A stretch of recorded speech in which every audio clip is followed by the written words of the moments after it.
Imagine the clock ticking down to February 6, 2026, the day the last major U.S.-Russia nuclear arms control treaty expires, with no response from the Trump administration to Putin's extension offer. What if this silence signals not caution, but a deliberate shift toward a new, unchecked arms race that could bankrupt nations and edge the world closer to nuclear catastrophe? We go back to President Trump's first term in office. He had a guy, I think Marshall Billingsley was his name. He was running the arms control effort for the Trump administration. He, his whole thing was that we had to get the Chinese involved. And it was sort of the worldview of Trump that Russia and China are linked at the hip, and therefore they negotiate as one. Both of those is one against America, and we need to have that kind of a relationship. And it failed, it floundered, it didn't get anywhere. The Chinese just aren't playing that game. The Chinese have said we're a sovereign state. And before we even begin to talk with the United States has to get its act together regarding Russia. Russia and the United States, the two largest nuclear powers, have to come up with a bilateral treaty that quantifies what we're dealing with, and then China can come in. And if China comes in, of course, we have to get the UK and France to come in, and it's far more complicated than Trump has laid out. But Trump has also been advised by people who are not advocates for arms control. They believe not in disarmament, but in armament. They believe when we say that it's peace through strength, that the strength implies a robust nuclear deterrence force that is not the equal of anybody, but superior to everybody. And they're looking for nuclear supremacy, which, of course, is the antithesis of basic arms control philosophy, where we try to create, mutual respect based upon, reciprocity. We're equal. Trump doesn't want to be equal with anybody. And so the New START Treaty, which brings about caps of 1,550, Trump wants more nuclear weapons, not to maintain this cap or even seek additional reductions. He wants more. This is why the Defense Department's budget, calls for creating thousands of what they call plutonium pits. These are the basic core of nuclear weapons, and they're going to create these for the next generation of American nuclear weapons. Thousands. That means that we're not going to be limited to 1,550. We're probably going to be going up to, 6, 8, maybe 10,000 weapons. That's the vision of Donald Trump.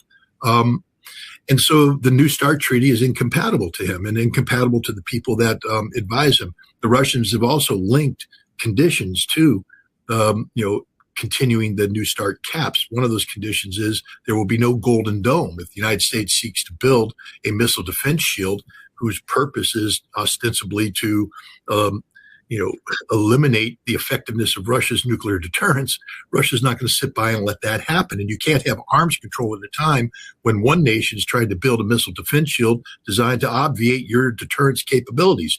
The Russians say if you go with Golden Dome, all bets are off. Well, Trump has doubled down. The defense budget, $1.5 trillion, contains a huge chunk. In fact, one of the reasons why he's seeking to acquire Greenland is to deploy aspects of this Golden Dome missile defense shield into Greenland. So Trump. The conversation shifts to the impending expiration of the New START Treaty on February 6, 2026. Ritter highlights the Trump administration's lack of response to President Putin's proposal for a one-year voluntary extension of the treaty's central limits, capping deployed strategic warheads at 1,550 and launchers at 700 per side. This echoes failures from Trump's first term, where arms control envoy Marshall Billingsley insisted on including China, treating Russia and China as a unified bloc against the U.S., a non-starter, as China demands a bilateral U.S.-Russia agreement first before joining any multilateral framework, potentially involving the UK and France. Ritter criticizes Trump's advisors for rejecting traditional arms control, mutual equality, and reciprocity, in favor of peace through strength via nuclear supremacy. The U.S. seeks to exceed the 1,550 cap, with Defense Department plans to produce thousands of plutonium pits for next-generation weapons, potentially scaling to 6,000 to 10,000 warheads. Russia conditions any extension on no deployment of a U.S. Golden Dome missile defense shield, which Moscow views as designed to neutralize its nuclear deterrent. Trump has doubled down on a $1.5 trillion defense budget that funds Golden Dome elements, even eyeing Greenland for deployment sites. Ritter promotes his book Highway to Hell, The Armageddon Chronicles, a collection of his 2015 to 2024 writings on the demise of arms control, the shift from deterrence to nuclear warfighting and risks involving Russia, China, and others, warning that abandoning New START launches an arms race costing trillions, yielding ineffective systems, economic ruin, and heightened nuclear war risk that could end life on Earth. Key points. No formal U.S. response to Putin's one-year extension offer. Trump initially called it a good idea, but later said, if it expires, it expires. We'll do a better agreement. U.S. push for nuclear superiority, more weapons, missile defense, clashes with Russia's red lines, no Golden Dome. Shift from deterrence to warfighting posture increases escalation risks. Takeaways. Arms control is dying. The U.S. prioritizes buildup over restraint, ignoring reciprocity. An arms race benefits defense industries, but burdens taxpayers and heightens global annihilation risks. Ritter's book serves as an urgent chronicle of this highway to hell trajectory. Conclusion. Without renewed arms control, the world enters uncharted, dangerous territory. Ritter's stark warning is that Trump's vision of supremacy isn't strength. It's a reckless gamble that could lead to bankruptcy, instability, and existential catastrophe, with no off-ramp in sight. For years into the conflict, Ukraine fights on with remarkable tenacity. But at what cost?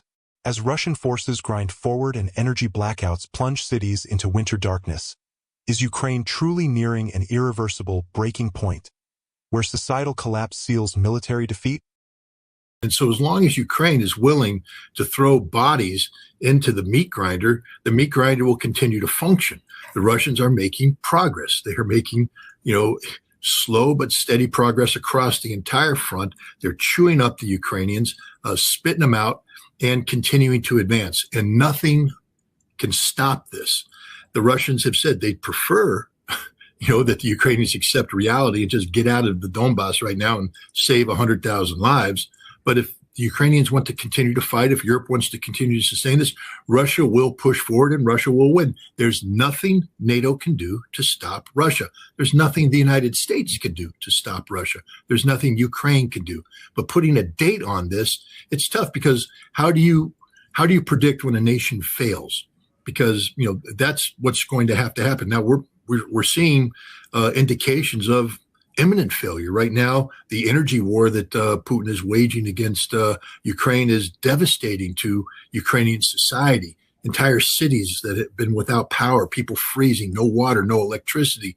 We're looking at societal collapse. And with that comes political collapse, and that could be paralleled by military collapse. And then Ukraine is out of this war. But the Ukrainian people have shown themselves to be surprisingly resilient.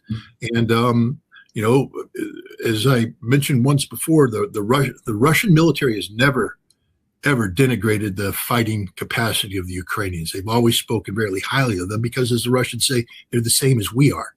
They're tenacious. They're willing to fight to the death. And they don't yield at all. So it's literally Russians fighting Russians.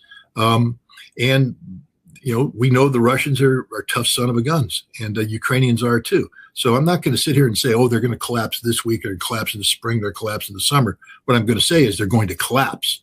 When they collapse is up to them, but the inevitability of this collapse is written in stone. Ritter asserts Ukraine has already lost the war and can never win it.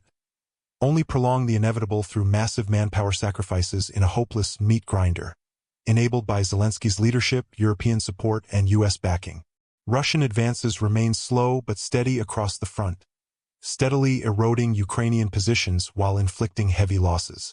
Russia has urged Ukraine to accept reality and withdraw from Donbass to save 100,000 lives, but vows to continue until victory if fighting persists. Nothing from NATO, the U.S., or Ukraine can halt this momentum. A key factor is Russia's energy war.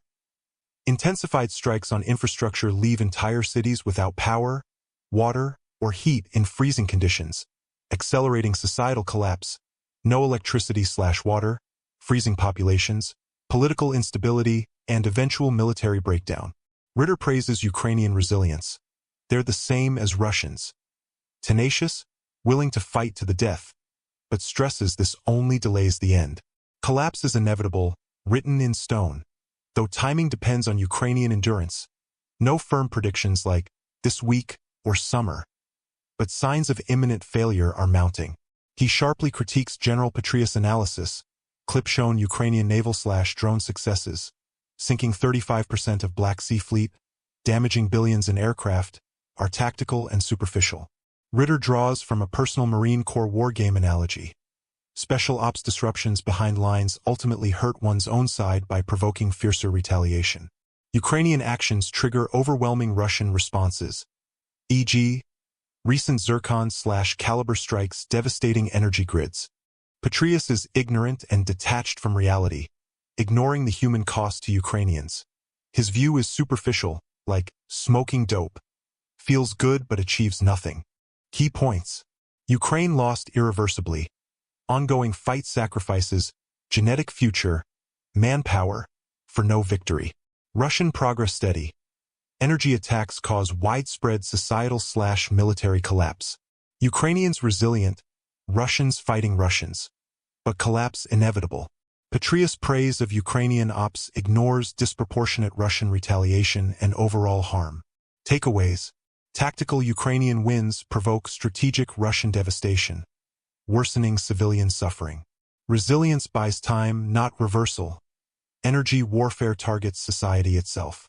Mainstream analyses, like Petraeus, are detached and dangerously optimistic. Conclusion. Ukraine's path is one of grim inevitability. Continued resistance only deepens the tragedy, as Russian momentum and energy strikes push toward total collapse. Ritter urges facing reality. Prolonging the war saves no one, and the breaking point isn't a question of if, but when Ukraine's endurance finally gives way under the weight of attrition and winter hardship.